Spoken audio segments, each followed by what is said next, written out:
good evening, good afternoon, good morning, wherever you're joining me from.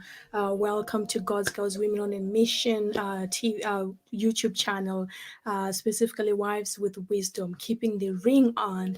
And have we got a bonus session for you today? Thank you so much for tuning in. Before I start, just subscribe, like, share with as many married, single, divorced, every woman or man that you know can do with this word, this time that you are watching me. But welcome once again to Keeping the Ring On topic. We have been talking about how to get the ring, how to keep it on, what happens when you remove it. We had some people sharing their journey on how they forcefully had to remove the ring. But we know that nobody gets the ring intending to remove it. But thank you so much for everyone that has been sending in their questions, their suggestions, and their input as well. We have been receiving and we have been responding. And this segment, I am joined with a wonderful lady that will be sharing with us some of her journey in keeping the ring, in getting the ring and keeping it on. So I'm excited to who will be joining us this afternoon. Stay tuned.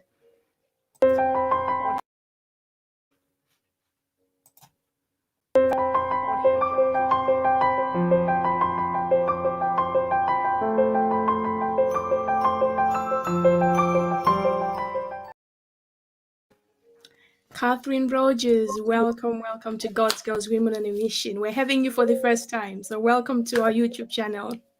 Thank you for having me. It's so great to see you.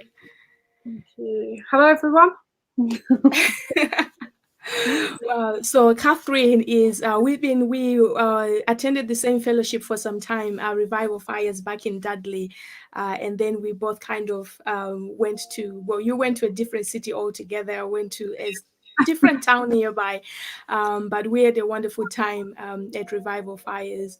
And you're I remember when I met you, you just had your baby, or you're about to have your first baby, which was like almost 9 years ago, and now you've got 6 babies and you still got your ring on.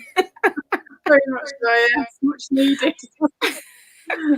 So I can imagine that it has been quite a journey for you this last decade, if I can say. Just tell us a little bit more about yourself and how you met your husband as well. Yeah, so as rightly saw, I'm Catherine. I'm married to Daniel, and we've been married over 9 years now. We'll be 10 years next March. And yeah, I actually met him back when he was actually a youth, and I was actually a youth leader. So at the time, I knew him just on a friendship level with his friends, if that makes sense. So we actually didn't start dating until a couple of years down the line. So, I just knew him from that really initially. But there is a bit of an age gap between us. There's around 6 years. So I am a little bit older. You are older. The one. Wow. And amazingly enough, most people don't actually know till we tell people. So a lot of people like, really? Because he looks older, and at the time, that's a good thing. We want that. But at the time, I looked younger. So people honestly had no idea until we said, oh, actually, there's 6 years between us. So we met back in a little town called Driffield. And then we've moved to Dudley, and then now we're in Preston. And currently we're here. And my husband currently works as in bird food place in a warehouse. And I'm a full-time mum because obviously 6 children, childcare is very expensive, so there's no point me working. So so currently I'm just at home, and he's the breadwinner, as it were.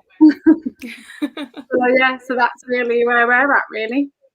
Wow, thank you so much for that.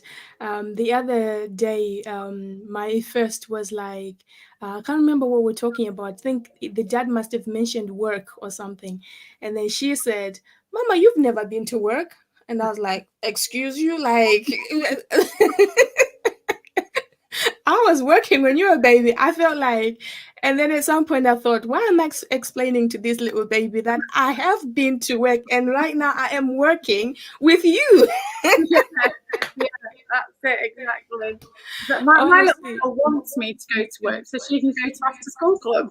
She says it's not fair that they can't go. I'm like, well, I picked you up. You don't need after school club. But mum, it's not fair. Okay. Oh, honestly, being a mom is literally a full time on its own. Is without I don't know how those that are actually going outside to work are Yeah, doing it. For I had a few contracts that I had to do at home, and doing that alone, just waking up to be in my house to do work alone was daunting. Talk less of those that have to wake up at 5 to go to work, come back, be a mom, and I honestly pray for them every day. I'm like, more grace. Um, I can agree but with yeah. that. Yeah, definitely. I'm like, my goodness, I don't have to go to work today with the amount of washing. It's like a Chinese laundrette. You're already at Very much. work. We couldn't, no one could ask us to do anymore, especially for you. You've got double what I have. So I'm always praying for people like you. Thank you. Lots of prayer and patience. I need patience. Yeah, that's true. That's true. But So you met, you were a I was going to say youth teacher. You were a youth leader. He yeah, was a youth. And yeah, then you met, and even yeah, though you realized there was a 6 years gap, yeah. you still went into a relationship at some point. Well, but yeah, by the time we went into the relationship, I actually was no longer a youth leader. So I'd Yeah, actually, at that point, I'd actually gone to uni. So I yeah, was away a lot.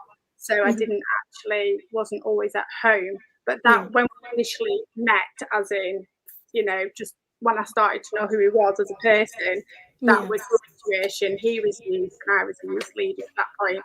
So, yeah, but when we actually, as I say, entered a relationship, it had altered by that point because obviously he was a bit older and my life had altered and gone elsewhere.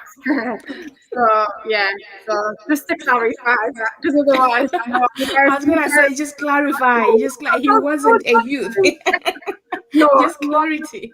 just clarity. He actually was a little bit, yeah. He was still young, but he was, Yeah, yeah, he wasn't actually. He was actually at the time doing a youth course himself.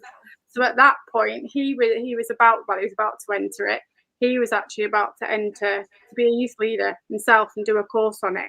So yeah, so our paths were just different at yeah. that point. It gets So a bit one of the complicated. things that we hear as girls growing up, one of the things we hear a lot is girls mature quicker than boys. Yeah, So, for example, they say that the way that a 25-year-old girl or woman thinks, that's how a 20-year-old man thinks. hmm So, with you having a 6-year gap, how did you factor that into your relationship? How did you decide freely? I know a lot of girls will be like, I wouldn't go out with someone who's younger than me. No, they're immature. As ladies, there are certain things that we say, yeah. until we meet the person, then we forget everything we say. Did you have that kind of scenario where you were like, I always want a man that's mature, older than me, this and that? And what was your scenario like? I don't really think I really put too much thought into it, really. And to be fair, when I actually met Daniel and I are both the oldest in our family line. So I'm actually one of five, he's one of four. I lived as one of three. So my parents split when I was younger. So slightly different, but we are both the oldest.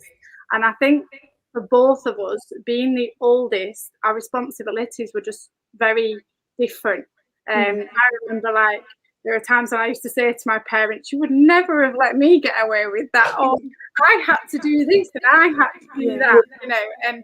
And Daniel was very much similar. The responsibilities that he had were that similar to mine. Babysitting, doing the washing, helping with whatever our parents needed us help with. So he had naturally matured much quicker than most, lads, however you yeah, want to phrase it, boys, men, his age. So even when I very first met him, I thought at the time, gosh, he's quite mature for his age, really, in comparison to those that were his friends. And I always felt that demonstrated. And actually, my brother, who funnily enough is literally about 3 months younger than him, he always said to me, "Oh, Daniel's so much more mature than I am." Now my brother's like, as they say, there's 3 months between them. So now my brother is catching up, like nearly 9, 10 years or whatever later. He's finally catching up to where Daniel is, and it's like, yeah, I can see the difference between Daniel, who is the eldest, and my brother, who he's the eldest brother that I lived with. Such a difference. And I think really that made a difference when we got together, was just seeing how he worked, even with his sisters, like, you know, the way he looked after them, the way he cared for them, the way he helped with his family, the way he spoke, just everything. I could just see such a difference in him in comparison to other men his age. Yeah, so I think that for me was kind of like, right, okay, that makes the difference. And I observed a lot within that time before we got together, so I was able to see that work through him. Whereas maybe if I hadn't seen that, maybe I might have been a bit more like, okay, I need to reserve myself a bit here because I'm not sure. I'm not sure. But yeah, I mean, thankfully, and I was able to see that side of him first and foremost. So that worked. Yeah, I hear you. I hear that a lot with people with women that are older than their husbands, that is always the maturity that comes with having the man having had to take a responsibility within their own family when they're growing up, which they kind of made them grow up. So I think it has become, we are now learning that it's no longer about the age, but the maturity, the mind, the mindset of the person, as opposed to just looking at someone saying they're this age, they're immature. And we see it even with people that are married to men that are older than them, that Yeah, sometimes you're like, okay, this person is literally a last born and they're acting like it. exactly. You're having to be the mommy in the home because you're like, okay, I'm the firstborn in my own marriage. Exactly, definitely. Wow, Yeah. thank you so much for that. So, in meeting, in getting together, when you were both young, how has your growing been like from the time that you got engaged and got married? Yeah. What was that journey like for you? Well, we got together in around the year 2009. So I knew him from around 2007. We were trying to work out dates, when you're trying to think back. And we got together 2007. So we've been together actually 12 years coming up. And yeah, and we were just able just to function in a friendship circle first. So as I said, because like, we through the youth group, we would just chat just in groups of people, and that's kind of how we got to know each other initially. And Yeah. then when we started dating, at first, actually, I was at uni at this point, so I was actually away. So the long distance initially was a little bit, at times it felt a bit of a strain.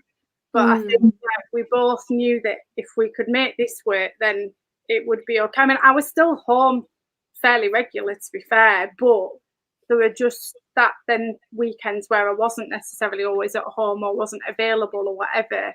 Yeah. And I bless him. I mean, there were occasions where he was up with me till 3 a.m. when I was writing an essay. He was like trying to keep me going and encouraging me. And yeah, and I was just like, yeah, this is what I want in my life. And I mean, he was very. It was him actually who like made that initial contact, made that initial move, as it were. Yeah, and I think at first I did hold back. I was quite reserved. I was a little bit like, oh, I'm not sure.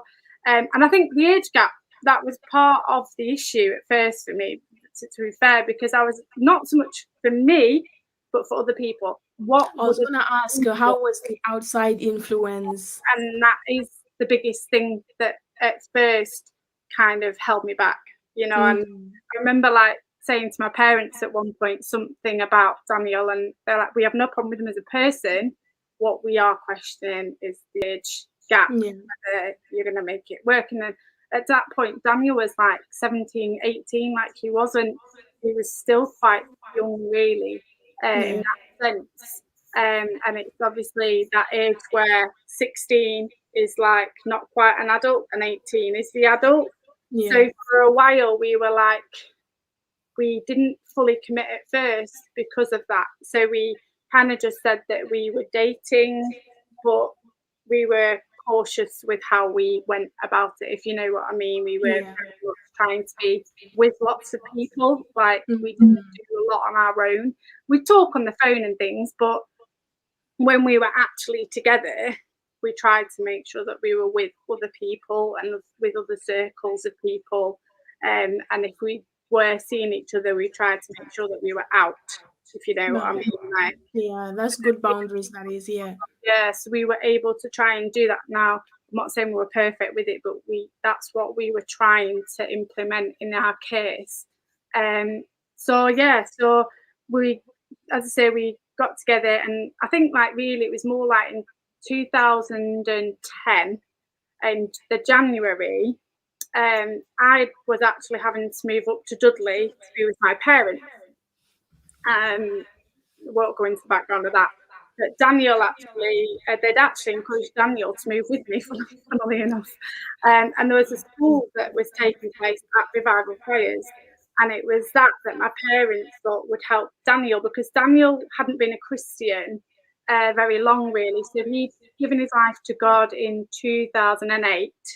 But it wasn't really till we got together that he really started forming that relationship and was like, okay, I'm taking it more seriously, if you understand what I'm saying there. And so my parents encouraged him to come with us. He had to share a room with my brother, mind you, but that was part of the deal. You've got great parents. yeah, definitely. So he moved into there, and I obviously had my own room, and that's when we moved to Dudley. And then things progressed from there, because he was progressing in his relationship with God. Now, mine was different. I'd been a Christian since I was a baby. So he was progressing. And as he was progressing, I was like, yeah, this is the life that we want to lead. This is the man that I can see, being with forever, as it were. That is, you said something key, because how vital is it especially for us ladies, to even give time for the person to grow in God? Because oftentimes we find that women are the ones that have been in God most of the time. They've been in God for longer than the guy has been. How important, if it is, for you to just give some time for the person to actually grow and maybe ground themselves. They might not be doing all the supernatural acts and all that, but at least let them just know him, and just have a little bit of a journey with him. Yeah, definitely. Because I knew with Revival Fires from what my parents said, because they'd been there a bit of time before us. So I knew from what they were saying that both of us would actually grow in areas that I hadn't experienced. As I said, I've been a Christian. Well, I've been brought up in a Christian family, should I say. And although I'd given my life to God, I did kind of, I backslid really in my teenage years. Went through quite a lot of personal stuff, and I really struggled with my relationship with God. And then it wasn't really, again, till I actually probably got with Daniel, that we both actually then all of a sudden were just like, okay, like, where do we want to go with God? How do we want this to look? Especially when we went to Dudley. That was all of a sudden, it was like something just flipped on both of us. And we were like, there was things that I'd just never experienced, I hadn't even heard of. Like, I remember sitting in a service, and they were talking about tithing, and I'm like, they're just after my money. And I, as I said, I've been like raised in church. It was just that they did it differently, and I was in the same church for 20 odd years, so they just didn't do it the same way that Revival Fighters did it. And I was like, this is strange. And it was just things that even I had to adjust to and learn. And it was interesting, the fact that we were both kind of learning things together, like seeing healings take place. I mean, I'd remember hearing stories when I was younger about that taking place in the church I was in, but I hadn't actually seen it as I was older. The church, fortunately, just didn't work in the supernatural that way anymore. So it was interesting when I did get to revival fires and I was seeing things like that take place, you know, seeing miracles take place. I was like, oh, wow. And Daniel was observing that alongside me. So we were like running together at this point of, and engaging in conversation with that. Like, what did you think of it? How did you feel? How does that relate biblically? And it was interesting that we were both even I've been to Bible college, can you believe it? I've been there 3 years. And I still, although I'd learned the knowledge, that's one thing, I hadn't seen other things take place. And I think that for us was such a big difference, just running together and seeing that. No, that's good. That's good. Thank you for sharing that. So here you are. You are now with your guy, and you should be the mature one, but then you learn that he's actually mature than his age. So did he propose or did you propose? Were you the one that was saying, hey, this is now where we are. This is what, like, did you take charge and say, you know what, I'm the man in this relationship. I know I'm younger, but I'm the man. And now it's time to put the ring on. I'm laughing because I actually said to him, if you don't propose, I'm going to propose to you. And that's going to be a right story to our children, isn't it? You know, when we have to propose to Daddy. And the thing was, to be fair to him, he was like, because he was doing the school revival fires, obviously I was working, and he wanted to pay for the ring. You know, and I fully got that. I was just like, let's just buy a cheap August one, you know, 30 quid, I'm not bothered.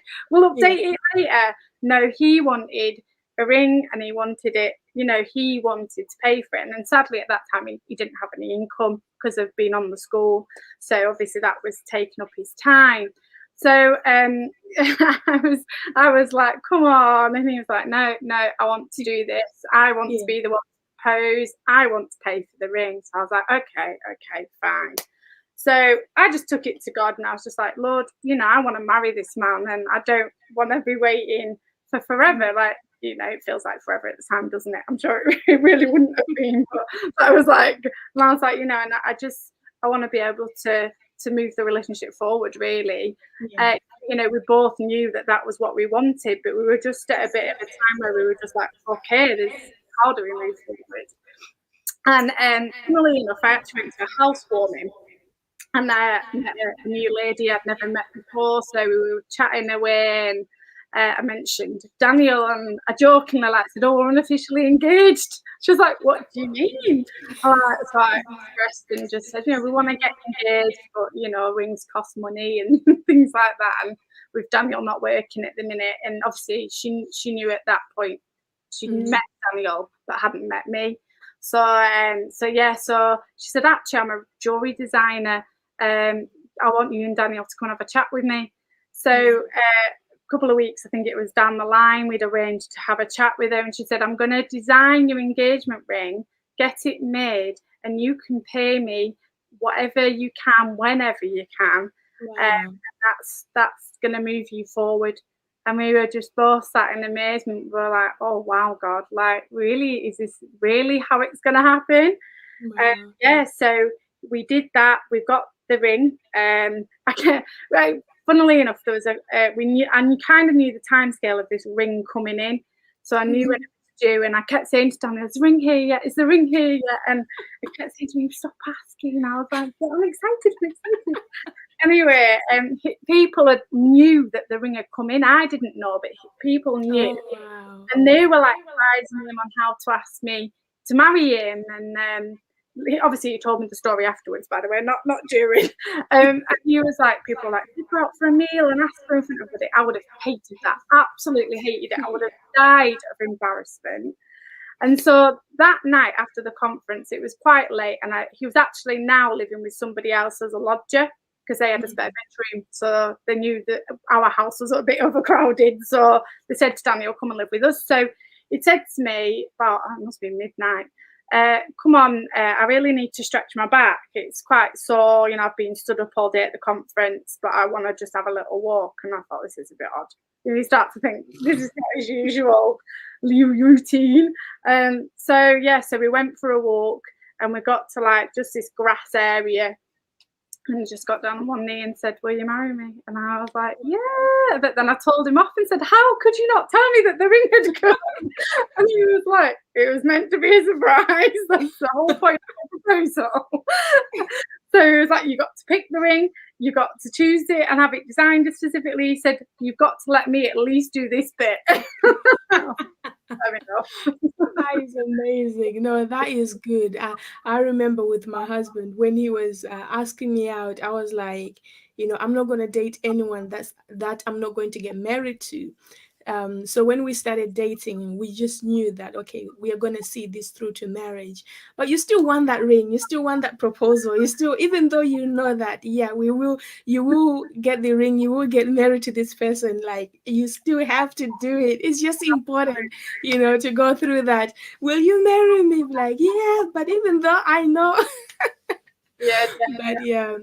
But the I amazing get thing you. about that story was that actually, literally a couple of weeks later, Daniel was in Revival Fires doing, I think he was in a couple of classes, and one of the people on the school with him said, God's told me to give you this money. So he received the money, and it was actually something like £20 over what we needed for the ring. Wow. And we even tried to give it to the lady, but to bless her, and she went, no, I don't want the £20, take it back. That's your so she wouldn't even let us pay over. She was like, no, I did it. And that again was just like, thank you, God, because obviously when you're making these decisions about who to marry and how to marry, I just kept going to God, please don't make a mistake, because with all respect, my parents did divorce. And I was adamant that was something I just didn't want in my life. I didn't want to have to go through a divorce. And, I was just like, Lord, if this isn't right, please make it clear. If you have to write it in the sky, write it in the sky. But it was just blessing after blessing after we got engaged. I mean, the things that just came our way were just unbelievable.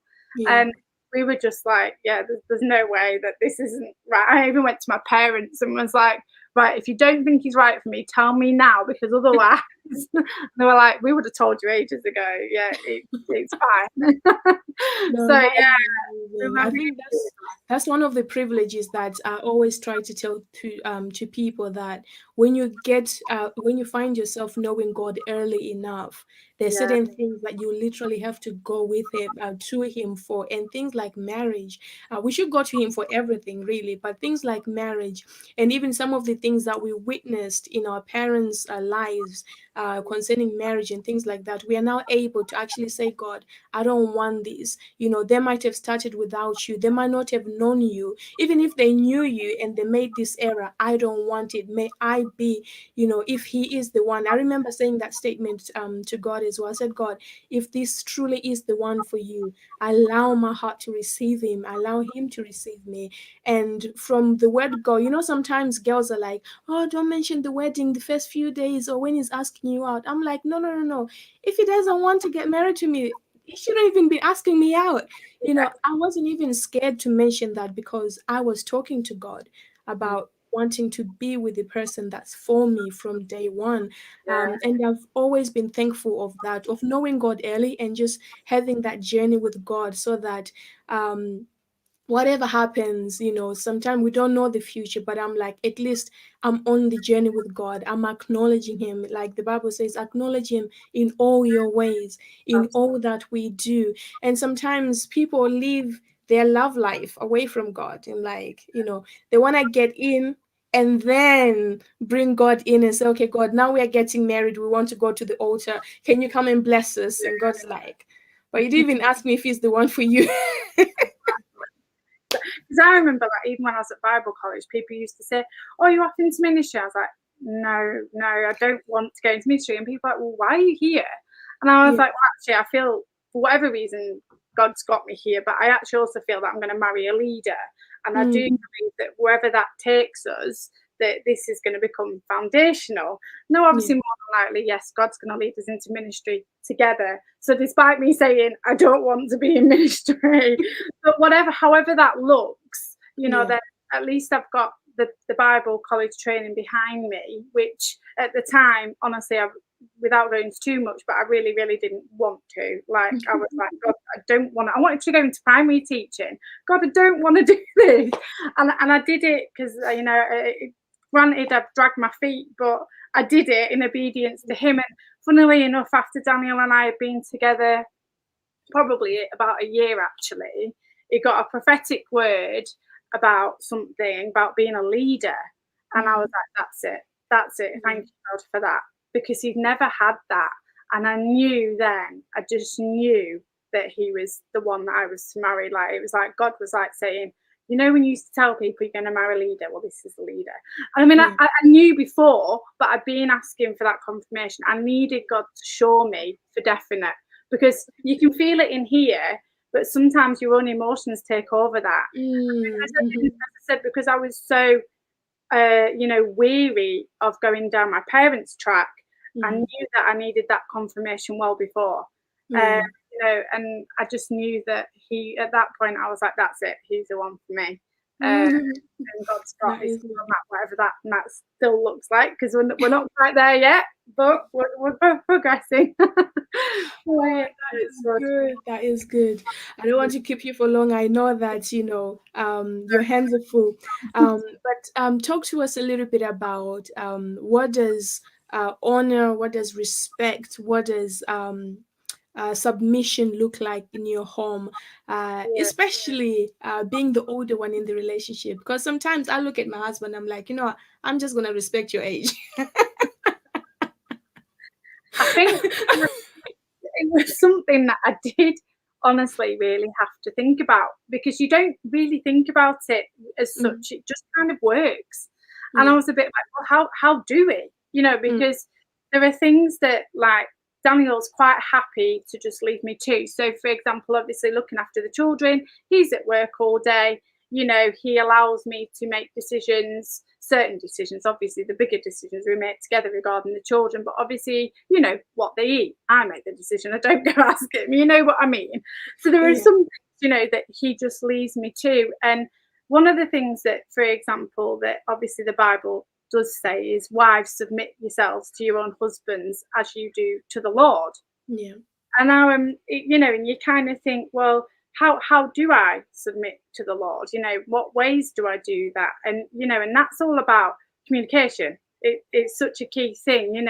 I've got to be able to sit and listen as much as I have talk. And I'm a big talker. and that's one of the things that my husband and I have clashed on occasions, is because I talk, and he doesn't really talk. And sometimes I'm like, will you please talk? I need to know how you're thinking and feeling, and blah, blah, blah, blah, blah. And I think, like, one of the things that I've really had to do is especially in the early days, like, if Daniel helped me pick up my shopping out the car when we were just dating, I'd be like, leave it, I can manage it. I'm quite capable of carrying my own shopping. And he was like, I'm just helping. I'd be like, but I'm an independent woman. Yeah.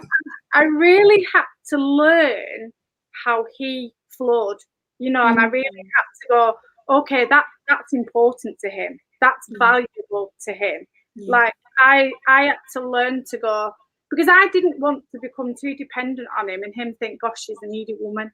I want him to think, oh, she's an independent woman, she can handle herself. But now it's like, well, actually, I really had to learn to accept that he wanted to do that. Yeah. And as times progressed, now certainly, especially like things, financial decisions, obviously the school the children went to, the house and things like that, we've had to make joint decisions on. Often what we do is we say, for example, a financial decision, like we support an orphanage in India, for example. So sometimes when we first started supporting them, we both said, right, we're going to go away and pray independently. And we're going to come back together and discuss what we feel God said And more often than not, God will have told us both similar. Not necessarily always the same. There was occasions, there was many times where we've had exactly the same. Yeah. But sometimes one of us might just be slightly higher and the other slightly lower, so we meet in the middle or something like that. And I think we learn how to do that. We've just learned along the way how to communicate with each other about things. And you know, because I mean, I've really had to like push myself down and be like, okay, you don't need to be such a strong, independent woman. I mean, there's still emotionally, I do still struggle to open up to him. And that's nothing on his behalf. That's just because of the way I am.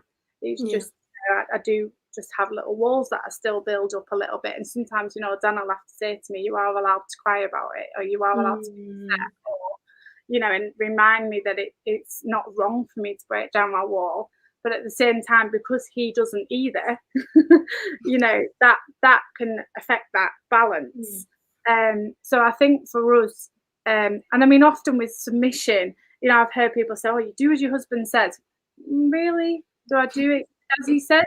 Because sometimes, with all respect, Daniel and I have been in places where he's struggling and I've been okay. And in that time of struggling, sometimes we don't always hear to the best of our ability. We don't always hear what God's trying to tell us. And I really just feel that at that point, we, in our relationship, we lean on the one that is in a better place right at that point. I mean, Daniel did 3 years of Bible college. And the number of times he was like, I don't know if I'm going to go back next year. I don't think I'm going to do another year. I don't know how much more I can do this. And, you know, and I had to come alongside him and I would help him because obviously I've been there, done that, got the T-shirt with Bible college.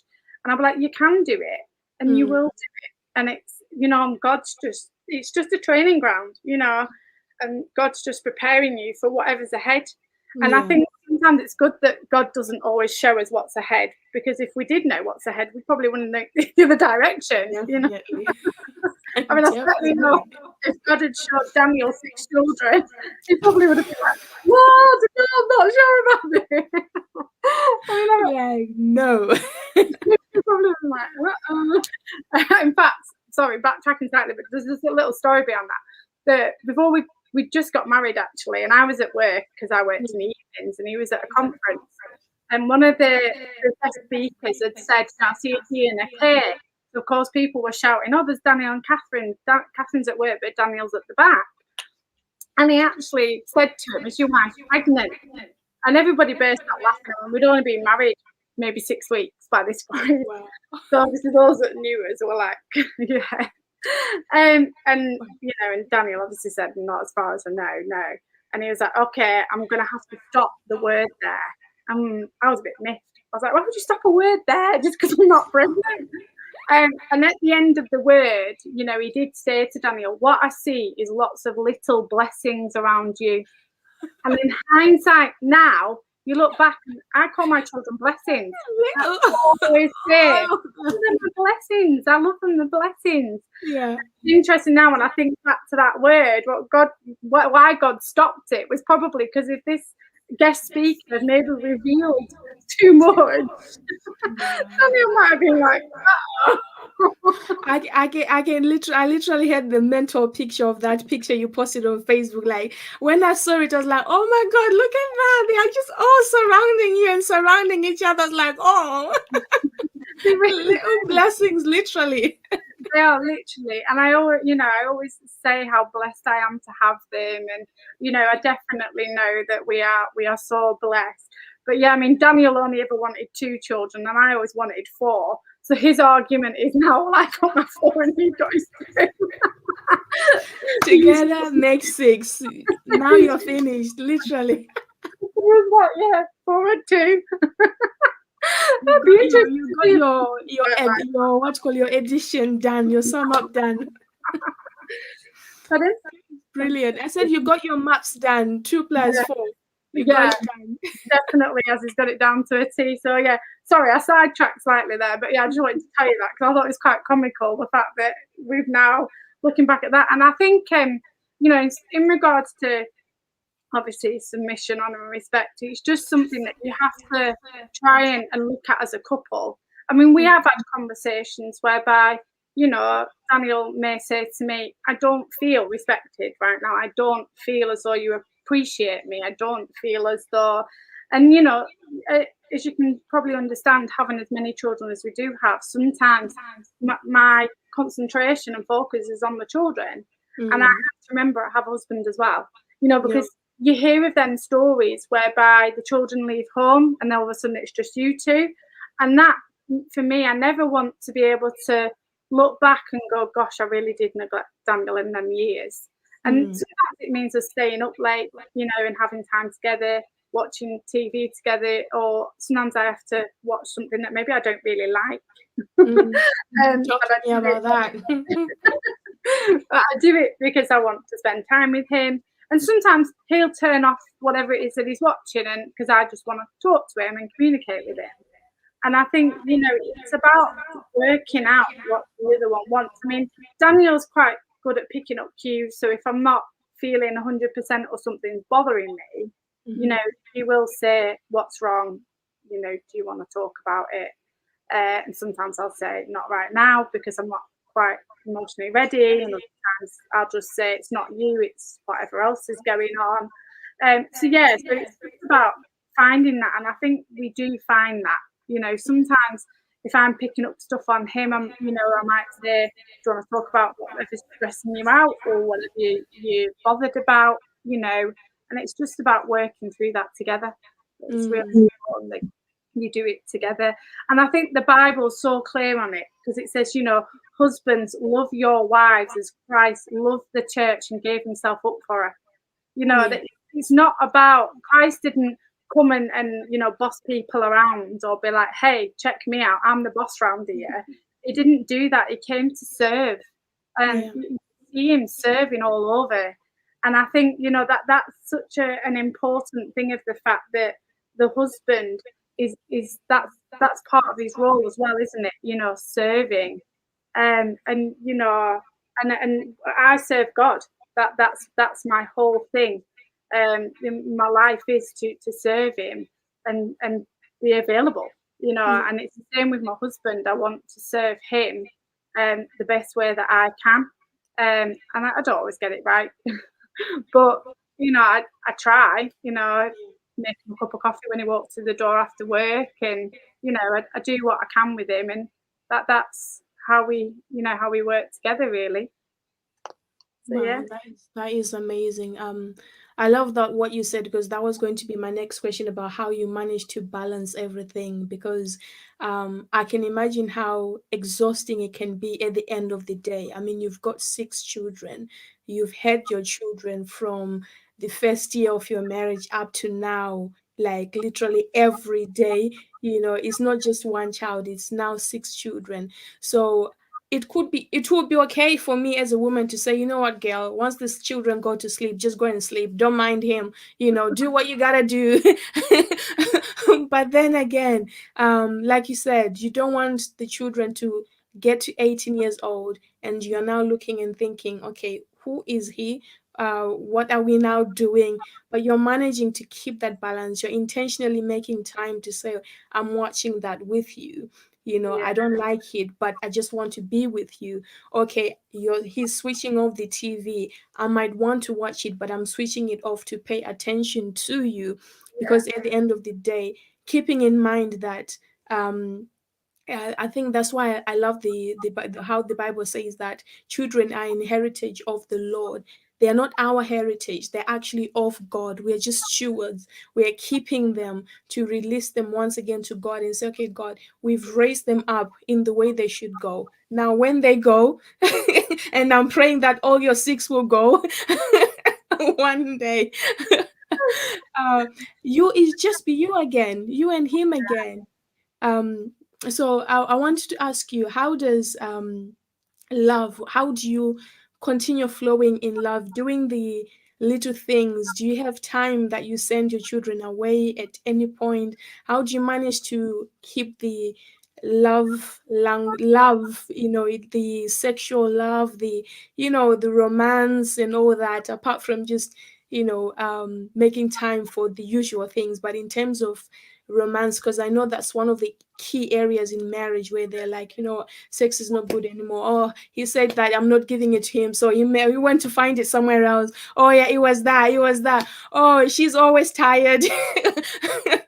How do you intentionally make time for your love life? Yeah, I think, well, you're probably asking me a bit of a wrong time because we have just had a baby 13 weeks ago. So at the minute, yeah, I mean, by the time the children are asleep, his job is so physical anyway. He's absolutely exhausted a lot of the time. So at the minute, that area has kind of sadly just been put aside a little bit, put on the shelf as I call it for now. And I mean, because purely just because of the fact that physically I've taken a bit longer to heal this time. I've actually hurt my knee as well, which doesn't help matters. And currently he has a back problem. So between us physically, we're a little bit walking wounded, really. It's the season. But I mean, we have going in the past a little bit. For example, when we had our twins, we're now 4, nearly 5. Gosh, that's flown by. We did actually leave them. I think they were around 1, and then our older 2 would have been something like maybe 3 and 2, maybe 4 and 3.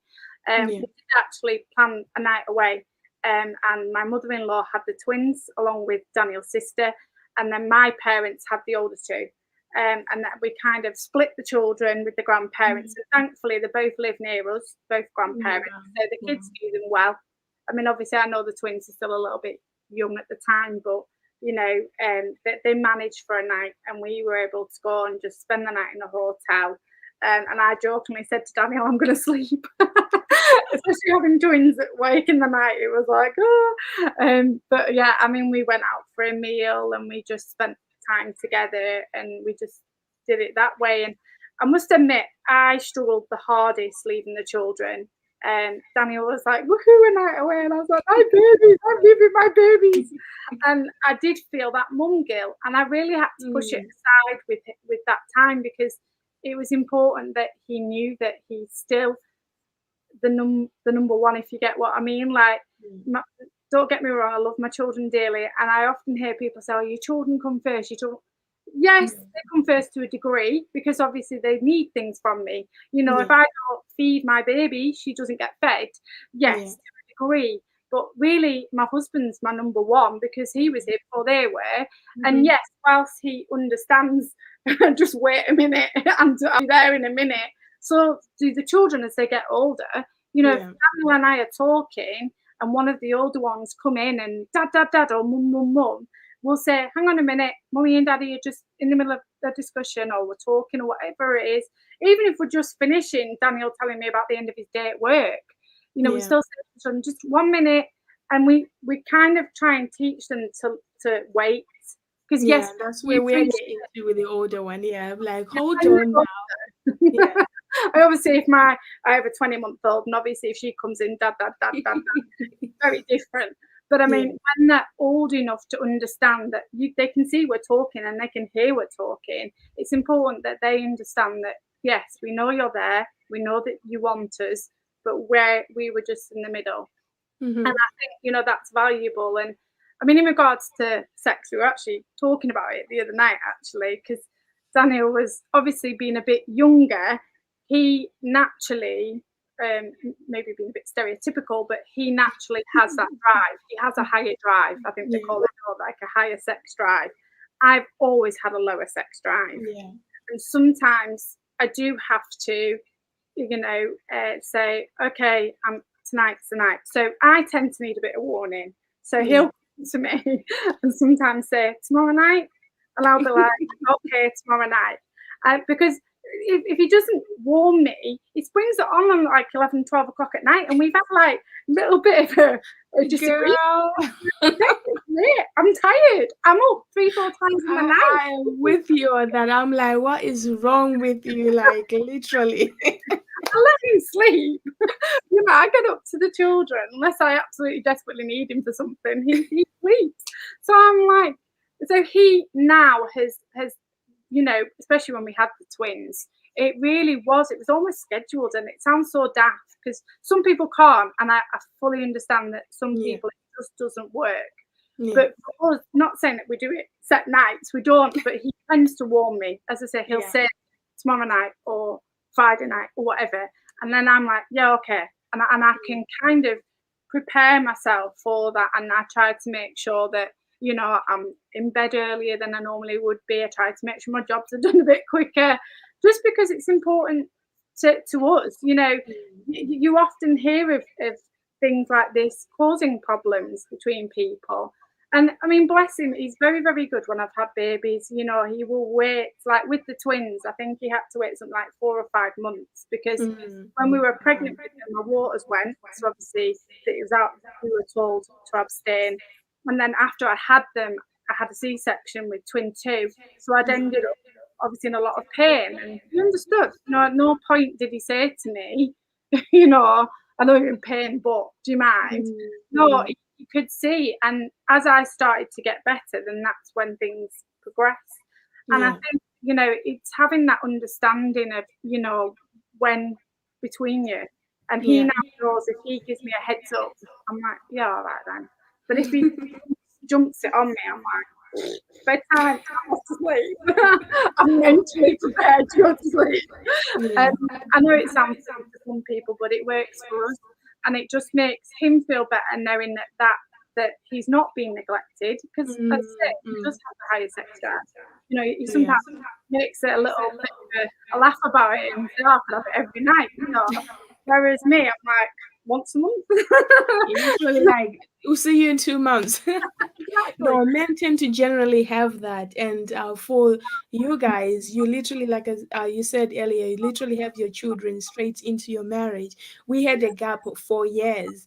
So just imagine the 4 years of just whatever, anytime, any day, and then all of a sudden your wife is telling you that, you know what, I can't. I'm tired every day. I'm tired every week. I'm tired. And it was like, you know what? I think like one thing you said is communication. When you now make someone understand that it's not that I want to be tired, it's the fact that we've got a child. Now we've got another one. Okay, now we're having another one. So I think there's certain things that as women, we literally have to make our husbands understand that it's not me now. I'm not deciding. It's what's happening naturally. And I thank God that's where the Spirit of God really equips us and enables us and gives us grace to actually know that I'm not denying you, I'm not rejecting you, but this is what is actually going on. This is where the Bible says there's a time and a season for everything. Imagine if we're always eating our seeds and we never sow them into the ground. Where would we get the food? So sometimes you just need to know that there's a season, 9 month season. After that 9 months comes a certain time that you need to heal, restore. And I love it because each couple is different. If you're straight into your marriage, have children, certain things that you might not go through, another couple that had like 5 years to themselves will suffer more, or rather will struggle more, because we actually struggled quite a lot because we were like, oh my God, are you tired every day? Are you this? I was like, yes, I know it's been 4 years of enjoyment, but yes. Yeah. But thank you so much for sharing. Daniel's job was a lot less physical, so he had a lot more energy. So there was nights where he was like, now, and I'm like, no, I've been up 3 or 4 times in the night with a crying baby while you slept solidly. Imagine that. This just doesn't work, I mean, we did at first, maybe the first and second child, we did kind of struggle to get that pattern. But now he knows how I work with this, and he knows how to function it, as it were. I mean, one of the things that we learned very early on actually was about the love languages. And that for us was such a key knowledge to know and have.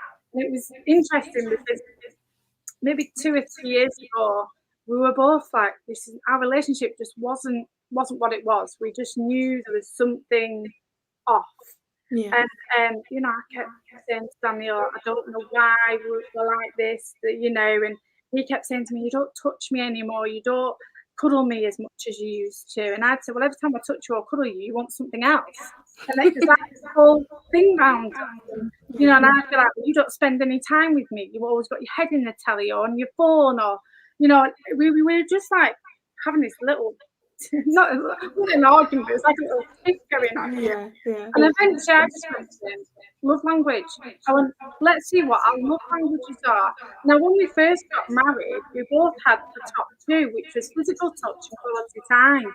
Now, he Mm. had physical touch, quality time. I was quality time, physical touch. Mm. So during that time, we would spend time together, we'd touch each other, we'd whatever, because that was both our top love languages. And we would be meeting the need of that. Now, when we did it probably 2 or 3 years ago now, I was like, oh, wow, I had changed so much. Like, acts of service before had been really low down, and all of a sudden it was so high. Why? Because I've got children, I Yeah. think. Because all of a Yeah. sudden, if he is helping with the washing up, or if he's helping with the cooking, or if he's mopping the floor, or whatever it is, I'm like, oh, wow, that really helps me. Especially Mm. if she's Mm. had a baby. I mean, it's not too bad when the kids are older because you have the evening to do it in. But now I've got a baby who's awake till 10, 11 o'clock at night and clings to me all night. It's a bit like, oh my goodness, it's overwhelming because I'm having to do it even later. So I'm often not getting to bed till midnight, half 12, 1 o'clock in the morning because I want to get the jobs done. And Yeah. he does helps with that. I'm like, oh, thanks, I really appreciate that. But Mm. quality time still I think it's my second, that one. No, I think it's acts of service quality time. So I still want to spend time with him. That's still Yeah. important. But it's more just a little bit here and a little bit there, and we maybe don't get that full. Yeah. His top two are physical touch and words of affirmation now. So all of a Mm. sudden, you see, when I'm saying to you, you've got your head in the TV and you're always on your phone, all of a sudden, quality time was much lower down for him. But Wow. he wanted that encouragement, and he wanted that, you're doing a good job and I appreciate it and I love you and I'm thankful for that. And, now, I mean, I would give him words of affirmation before, but not to the degree I do now. I make sure that, if he says to me, Catherine, come and see this, and if he's done something that is, I say painted a bedroom or something, he Yeah. wants to know that he's done a good job, and I say, yeah, you've done a great job, thank you so much, I really appreciate it. And I think if you don't know about the love languages, there is 5: acts of service, gifts, quality time, physical touch, and words of affirmation. Check it out online because it's really helpful to know. And it helped us when we redid it, it helped us to go, that's what the problem is. We're not Mm. meeting each other's Yeah. love language. And that was the icebreaker for us, where Mm. we were able to then carry on and then start to. I mean, don't get me wrong, it took us time because all of a sudden I was having to be more encouraging than I normally would, and I'm not used to that. So it was a bit like, oh, whoa, hang on. Yeah. And obviously he was having to he'd say to me, is there anything I can do to help? And I'd be like, Mm. actually, yeah, if you wouldn't mind. Sometimes, literally, it's just holding the baby. If he will just have the baby for half an hour while I quickly run around and do some jobs, that helps. But often when you've got a screaming baby that only wants mum, not always the easiest, but he tries. Yeah. Like he's got now, and I said to him, you might even have to take her out in the car if she's really picking up a storm.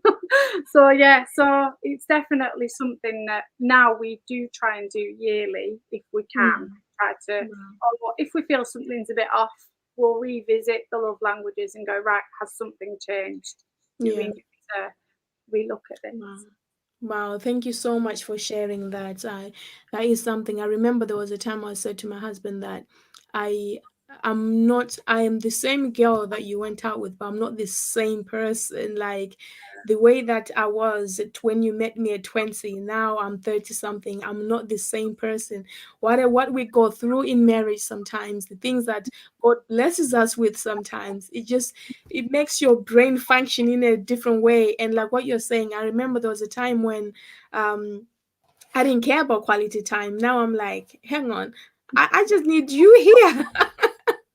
you know, I could Yeah, encourage myself, but now I'm like, I need you to tell me I am good, I'm doing well. So I was like, you know what? when we assess, you literally realize that with growth, you know, different things starts to things that you didn't so much take notice of, now you're taking notice of because of your growth. And as they say, love grows, you know, so as you're growing with each other, your love is growing as well with the things that you are passing through with each other as well. So I Yeah, really love that. Thank you for sharing the love languages as well. yeah. And so before we let you go, just tell us as a woman, didn't prep you for this question, but as you know, not just as a wife, as a mother, but as a woman, how do you uphold yourself? How do you literally make sure that you are not losing yourself in all these blessings that God has given you? How do you keep your self in that place where you're like, you know what, I'm still Catherine, or are you still Catherine? Are you, or did you put Catherine down and be like, okay, Catherine, I'll pick you up in 50 years' time? Yeah, to be honest, it's something I have really struggled with. Like, as I say, like because we've had obviously 6 children, 8 years, and we had twins in the mix of that. I do struggle with that. Like, honestly, sometimes just trying to even remember who I am. Like, I've got prophetic words on my life, and I remember probably again a couple of years ago, I was saying to God, like, am I going to be 50 or 60 before I see them fulfilled? Like, I love my kids and I adore my kids, and I'll give anything for my children. Yeah. But like, I really want to see these prophetic words like coming to existence while my kids are still, living here. I don't want them to have to all be adults and have their own children before I see that happen. Yeah. And God, thankfully, has like just funnily enough, it was a week that I was in a meeting, and and the lady that prophesied over me just reminded me that I'm not just a mother, and I really just needed to hear that, and it was just like, yeah, I know God, but like, and it's literally like God just reiterated everything back to me that I've been asking Him, like, Yeah. how am I meant to go to Africa, which is the nation that God's given me since I was like teeny tiny. So I'm like, I know I've got Africa. God's reminded me of Africa throughout my life. And I'm like, Lord, when's that going to be? And, and God just through that word said to me, it's going to be a family. You're going to see your children. What you do, your children will do. They'll just follow you, and do for the Lord what He's got planned for you to do as well. And it really just helped me because I do. Sorry, just going slightly off here, but I do remember Daniel once saying to me, "Africa's for you, not for me." And I Mm. remember saying, "You're wrong. It's not just for me because we're a team now. Yeah. So if my calling's for Africa, I ain't off on my own. I have to We're do packing. All it." of us are packing. And we did actually get a separate prophetic word where somebody had said, "I see Africa and it's a family calling." And I went to Daniel afterwards. Again, probably you'd only said this maybe a couple of months prior to this word being given. I said, "Do you believe now that the calling's for us?" And I think it's interesting how God will just work through people to remind you of who you are. And I Yeah. mean, yeah, there are times where I stay up late and I'll read my Bible, or I'll listen to, some different people online talking, or, about God, or, giving prophetic words, or whatever it is that they're doing. Global Prophetic Alliance, I think they're now called. I really enjoy them. They do an hour session twice a week, and I enjoy listening to that and just reconnecting, because my biggest concern really is actually losing my connection with God more than myself. Like, I was more like, God, I don't want to lose you in this, because if I lose you in this is pointless. Wow. And for me, it was like, how can I come back to that point of being able to hear? It says in the Bible, it says, train the children the way they shall go, and they shall not depart from Him. But if I can't train them appropriately with God's help, then they are going to depart from Him. Yeah. So I need Him to say, okay, this is how, because every child's going to be unique and different.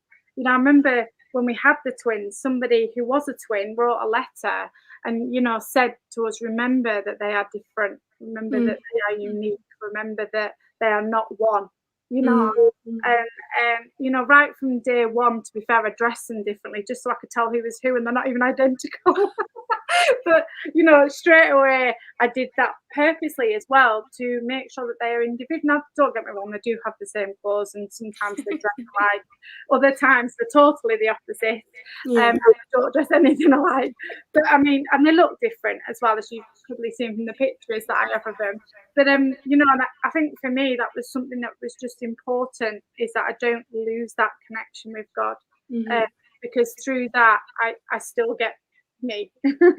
And you know, I just keep saying to God, Lord, help me to manage these children that you've blessed me with, to ensure that they are able to, you know, not, I don't want them to have to go through them difficult teenage years. I don't want that for them. I want them to be so grounded in God that when then that if that difficulty hits, they know who they are in Christ. They know where they're at with God. They know where they can come to. And that for me is so valuable, that they know who they are even now in a young age. Yeah. And you know, and at the minute, Catherine is literally doing that. That's who I am. My role is that. And to be fair, it's not very often I do anything for myself, really. I'm really, but it doesn't bother me. You know, yeah, I mean, there are occasions where I think, oh, I'd love to be able to go to a worship night till 10, 11 o'clock at night. But for me, you know, I then got to weigh up, what do I face the next day with 6 grumpy children? I mean, you know, sometimes you have to get the balance. So I'm like, oh, we'll watch it at home. And, you know, sometimes we'll put it on for an hour or so, and then the kids go off to bed or whatever. So we try and get the balance with them to make sure, you know, that they're obviously still able to encounter, but at the same time, you know, we're keeping the peace in the household. You know, that's important as well. So sorry, I can't be much help on that one, but No, you actually said something very key that I want to point out. But I love that what you just said last, that you know what, sometimes we have to recognize that I can't be at every wedding now. I might have friends that are getting married every weekend. I literally have to miss some of my friends' weddings. I can't be at every conference. I can't be in church as much as I want to be. I can't go to street evangelism as much as I want to be, you know, because at the end of the day, sometimes just getting the kids ready alone takes you 2 hours. When you get to the venue where you're going, that's another 30 minutes to get out of the car. So it's so key when you, as a woman, you can realize that there are some things that I might just not be able to do right now, but I will do when they're teenagers or when they go to uni. But something you also said that's very key is about wanting to keep your relationship with God more than trying to keep up with yourself.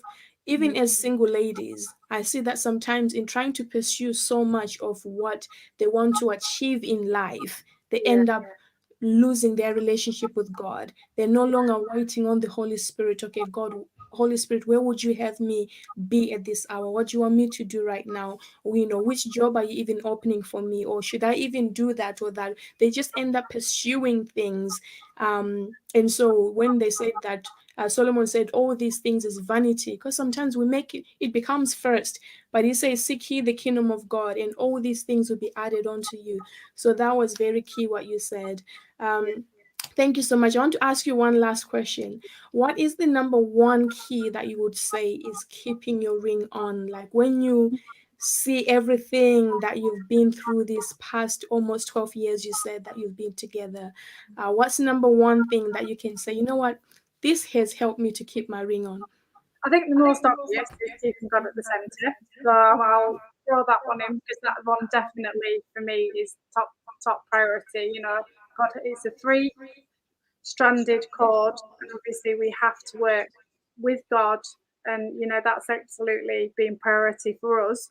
But the other side of it is communication. We've really just had to learn how to communicate, and we've had to alter that as time's gone on, because of having children, different work life for Daniel, different church life, different leadership positions.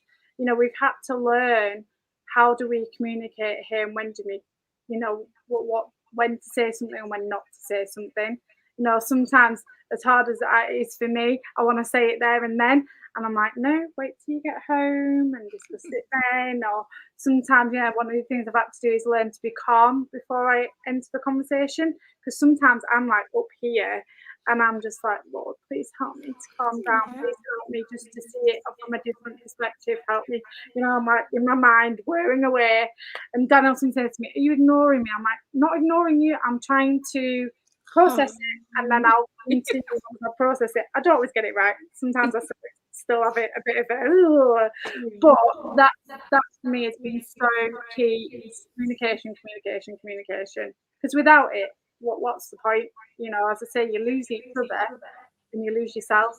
Because you just think, well, I might as well sit and talk to myself, hadn't I? Wow. So yeah, definitely that. And the other, just going off the communication thing, the other thing that I have had to learn is listening. As I say, I'm a talker. Daniel's really not really.